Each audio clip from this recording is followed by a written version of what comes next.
Сайн байцгаана өрхөн үзэгчтэй.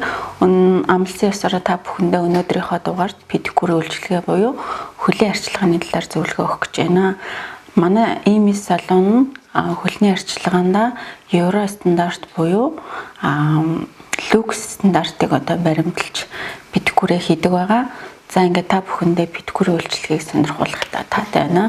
Педикюр эхлэхийнхаа өмнө бид нэр хөлөө заавалжгүй усны дэвтээсэн байх хэрэгтэй.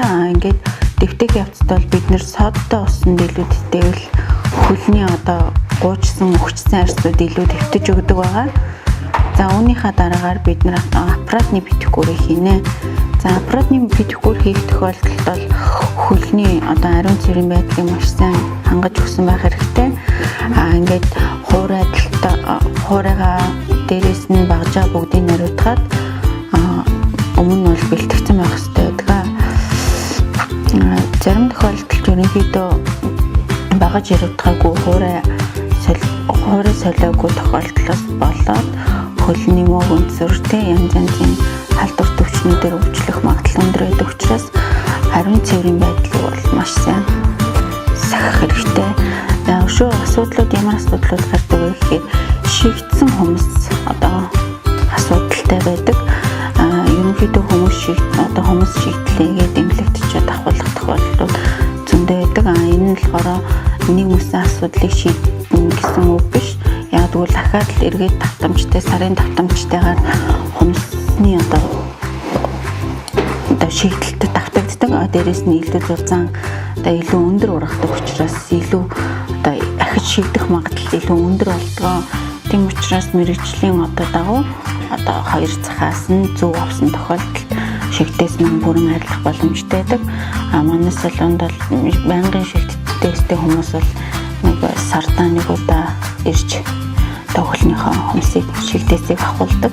Ингээд ерөнхийдөө хүнд чиглэлийн хөлний шигтээсний хүмүүстэй хүмүүс нэг 21 хоноос сардаа нэг удаа ахуулчаад байхад асуудал гардаггүй. Хөнгөн хэлбэрийн шигтэлтэй хүмүүс нэг удаа ахуулахад дахиад шигдэхгүй байх магадлал 100% байдаг. За дээрээс нь хөлнийхэн хүмүүс унжсан тал тийм ээ ийм хүмүүс байдаг. Ийм хүмүүс зориулсан манай дээр шинэ үйлчлэгийн нэвтэрчээд байгаа. Тэр нь маань юу вэ гэхээр акрилын хумс эрхийн хуран дээр нөхөлтөөр хийж өгдөг болсон байгаа. Энэ маань болохоор ерөнхийдөө бол унчхан тийм ээ ямар нэгэн ариун цэврийн талаас ч юм уу эргээд хумс нь урахгүй байх уу гэсэн ямар нэгэн айдасгүйгээр өөр ингэсэн хумсаа хийчих юм бол акрил хумсыг хийлгэх юм бол 3-аас 4 сар эсвэл тэрнтэйгээ үргэлжлүүлээд яваад ирэхэд аяндаа өөрийн хүмүүс дагаад урагчдаг байгаа. Тэгээ энэ үйлчлэгийн маань зундаа их хүмүүс их ордог. Тэгээ ерөнхийдөө бол маш эргэлттэй байгаа гэж хэлэх юм уу? Тийм үйлчлэг байгаа. Тийм. Ерөнхийдөө хөлийн арчилгаа бол сардаа заавалжгүй нэг удаа явж хэрэгтэй. Яагаад гэхээр хүний арьс гуйж идэг. За тэгээ дээрээс нь хүний хумс ургаж идэг. Дээрээс нь ингээд бидний өгчсөн гуйжсан хөлний хумсан доор орсноос нь зөв хумсан доогуур хумс арьс ингэж гуйжсан өгчсөн арьс маань орсноос болоод хөлнөөс эвгүй өнөрдөх ерөнхийдөө шивэр гэж ярьдаг тийм ээ манайхаа шивэр өнөрдөх тохиолдол байдаг. Ерөнхийдөө ингээд зөвлөгөө өгөхөд бол ирчүүд маань ч юм уу те ингээд шивэртэй эсвэл хөтлнаас эвгүй өнөртэй байна гэж хөл гараа ингээд улаараа угаадаг бол тэр нь болохоор ямар ч нэмэргүй байдаг. Энэ нь эвгүй өнөр маань юунаас гардаг вэ гэхээр ерөөсөө хумсны дор орсон хэр эсвэл хумсны өгчсөн хумснаас гардаг өнөр байгаа. Тийм учраас ерөнхийдөө сардаа нэг удаа ч юм уу байнгын өгчсөн арьсаа гуйжуулах, дээрээс нь хөлөнд орох, илүүдэл ургасан махыг авах. За тэгээд ерөнхийдөө өдөр тутамдаа хумсаа сойцогдож сайн угаах шаардлагатай байдаг. Сардаа нэг педикюрт орсноор бол ерөнхийдөө хөлний хумсны ургалтын хэлбэр сайжирна. Арьс маань их гоё зөөлхөн болж өгнө. Эвэртэх тийм ээ хөлний өсгий харах тэр бүх аюулаас аврагдана гэж хэлж болно. За хөл маань яг эвэрцдэг юм бэ гэж одоо хүмүүс их асуудаг тийм хурган дээр эсвэл одоо хөлний завсар ингээд янз янз тийм хатуу арьс одоо бөөнөрч урдаг. Энэ маань ерөөсөө тэр одоо эвэрцэн хэсгийн одоо арьс нь одоо дээр ямарваа нэгэн хатуулагч юм эсвэл дарагдaltaд үүсээд өргөдөлт үүсээд байна гэсэн үг. Энэ маань одоо бариу гутламжснаас ч юм уу эсвэл одоо хөлний одоо буруу хэлбэрээс ч юм уу одоо гарч ирдэг. Эвэр бол ерөнхийдөө шууд ихний удаа 1-2 удаа битгүүрээр арилгах боломжгүй байдаг. Тийм учраас битгүүр хийх явцад эврийг бол уусгаж тий за гусуучгаар авах эсвэл хуурайдаж авах олон төрлийн аргууд байдаг. Гэвч энэ маань өөрөө эргээ дахиад бариу гуталч юм уу эргээ дахиад өргөдөл үүснэ тохиолдолд эвэр эргээд үүсчихлээ. Тийм учраас эвэр одоо ургалал бол бид нэр одоо гутлаа аягүй сайн шалгаж үзэх хэрэгтэй. Гутал маань тохирохгүй байна л гэсэн үг. Эсвэл их төргөн хөлтэй эсвэл их урт хуруутай хүмүүс маань бас жоохон эвэрших гэдэг.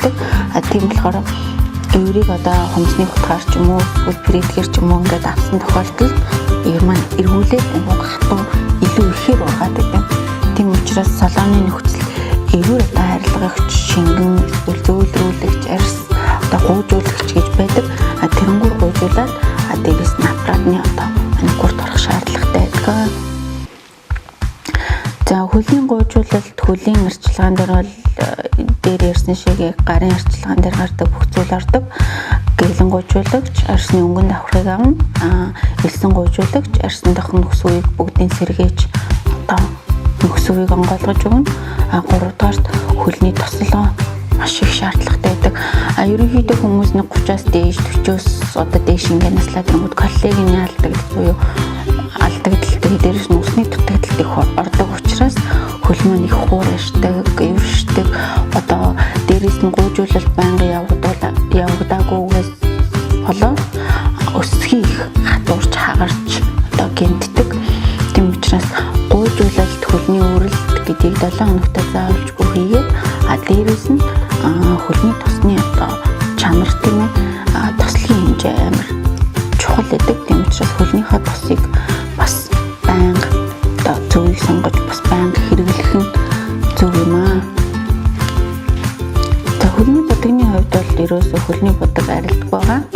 1-2 сар болсон ч арилахгүй. Гэвч одоо нэг арчилгааны тал дээр бол сардааны будаа орох шаардлагатай. Хөлний будаг маань өөрөө өвлийн үйлрэлд натурал дуу буюу бэж, ягаан тийм биений өнгө их зохимжтой байдаг. Зуны үйлрэлд бол хөлнийхөө одоо өсөвийг дарсан гэгээлэг тэгээд тийм цайвар өнгөнүүд тохиромжтой байдаг. Ерөнхийдөө Европ стилийн педикюрууд бол ерөнхийдөө френч маркаар хийгддэг. Энэ нь бүх төрлийн сандал, бүх төрлийн хувцсан дээр тохирох магадлал өндөр байдаг. Дээрээс нь ургасан мэддэггүй. Тэгээ хөлийг маш сайхан гоё цэвэрхэн харагдуулдаг байгаа. Ерөнхийдөө хөлний одоо ингээд эвэр ургадаг хүмүүс бол байнгын орох шаардлагатай байдаг. Яагаад гэхээр хөлнийх нь хэлбэр буруугаас болоод одоо гутлын стандартад нийцэхгүйгээс болоод байнгын үрэлттэй явдаг учраас энэ хүмүүсийн маань хөлний эвэр арилгах боломжгүй байдаг. Ийм хүмүүс маань болохоор сардаа 1 удаа ирээд хөлнийхээ эврийг авахулна тийм ээ. Гуйжсан арьсаа цэвэрлүүлнэ. Тэгээд байнгын тосон хиллэг массажа хийх нь үүнийхээ үр дүн дээр бол хөл маань өөрөө хөнгөн өвдөлтгүй болох боломжтой болдог байгаа. Манай дээр одоо ийм хүмүүс ирдэг. Тэгээд ерөнхийдөө энэ хүмүүс маань аяанда багасна гэхээс бол шууд багас боломжгүй учраас цар алгаа ирж цэвэрлүүлээд арчилуулад явдаг байгаа. Нэг л эрэгтэй хүмүүс үйлчлүүлдэг нэг байнгын ордог хүмүүс байдаг. Тэр зарим одоо ерөнхийдөө хөдөө орон нутгаас ч юм уу сундуудаас манад шигцэн хүмүүс авахлахын тулд ирдэг байдаг. 2 настай үйлчлүүлэгч байдаг тий 20-40 60 настай одоо өвөөж хүртэл манад одоо хөлнийхээ шигцэн хүмүүсийг авахулдаг. Дээрээс нь одоо юу тийм хөлний буруу хумсны ургалттай хүмүүс байдаг. Энэ хүмүүс маань ерөнхийдөө хумсаа авснасаа буруу хэрэг өөртөө авах юм бол буруу авсан тохиолдолд шууд хүм хавдаж тий бас шийдэлт үүсэх тохиолдол тийм ч байнга манай дээр чахуулдаг хүмүүс байдаг. Энд бол ерөөсөө санаа зовх асуудал байхгүй. Энэ бол өөрөө тухайн хүний ариун цэврийн асуудал тий. Тийм учраас бид нэр өдөр болгон тийм асуудалтай ингээ харьцаж байгаа учраас бидний санаа зовх зүйл бол огт гардаггүй. Дээр нь манайх битгүүрийн үйлчлэгэнд бол илүү анхаарал өгч бүх одоо хуурайг ариутгаж тий бүгдийг нь одоо нэг удаагийнх биш бүгдийг нь одоо ариутгаж цэвэрлэж нэг хүн дээр нэг багчаар хийгээд үүнийгээ дахиад усмалтай усанд дээр нь халуун одоо стабилизатор гэж байдаг. Тэрэндээ ариутгаад хэрэгэлдэг учраас санаа зовх зүйлгүй. Ер нь хөлний ариун цэврийн хувьд бол маш сайн анхаарах зүйл байдаг. Яагаад гэхээр хуурай солигдсон тохиолдол ч юм уу тий эсвэл хүмүүс одоо саунд ордог ч юм уу тий таавч солих тохиолдол мөнгөнцөр янз тийм халдвар төвчнүүд халддаг. Тийм учраас хөлний ариун цэврийн байдал бол маш чухал. Тийм учраас манайх одоо тусгай өрөөдөө битгүүртэй тусдаа дээрэс нь тусгай одоо зориултын 3-4 төрлийн ариутгагчтай хүн болгонд өөрийнхөө хуурай хэрэгэлдэг ариутгсан тэгээд бүх юм манайх ариутгах зүйлтэй учраас тэрнээр бол санаа зовх зүйл